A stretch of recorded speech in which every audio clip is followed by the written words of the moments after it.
The next matter to come before us this morning is State of Ohio versus Mateo Ralios.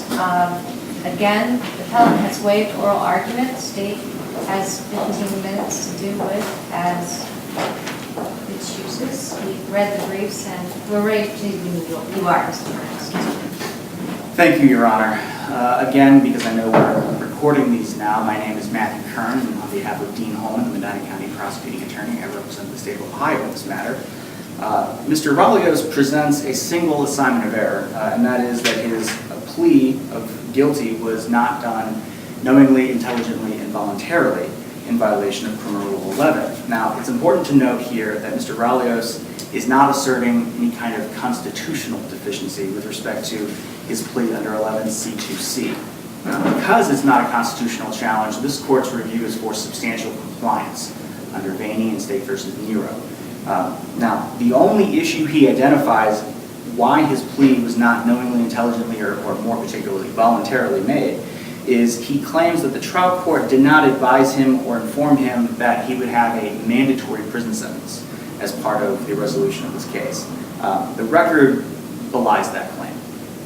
Plea transcript page 13, the court specifically says, quote, counts 1 and 3 require mandatory imprisonment. I don't know how the court could have been clearer. The court specifically told Mr. Ralios through an interpreter that counts 1 and 3 require mandatory imprisonment. Now, if Mr. Ralios is seen to be made a claim about the nature of his interpreter, I'll note that the trial court bent over backwards in this case to make sure that Mr. Ralios was aware of and understanding the proceedings. They initially started to change a plea hearing with a Spanish interpreter before the plea transcript at issue here. The court has had a previous plea hearing. It did not appear that Mr. Ralios was fully comfortable with the Spanish interpreter. They stopped the hearing. They found that he preferred something called Quiche, which I understand is a dialect spoken in Guatemala where Mr. Ralios is from. They found a Quiche interpreter who appeared by telephone at the change of plea hearing in December. And at that hearing, Mr. Ralios indicated that he understood and wanted to proceed with the Quiche interpreter. The hearing happened. The court told him counts 1 and 3 require mandatory imprisonment, and Mr. Ralios indicated that he understood.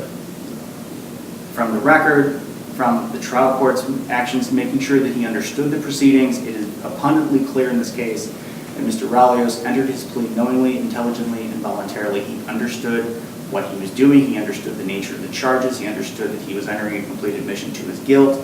He understood that there would be a mandatory period of imprisonment.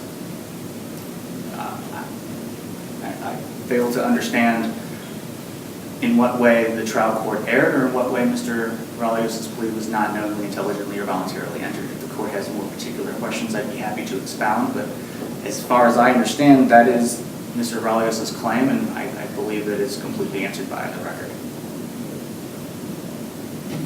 Thank you very much. Thank you for your presentation this morning. The court will take the matter under advisement and issue a written decision which will be mailed to both sides as well as posted on our website and the Supreme Court website.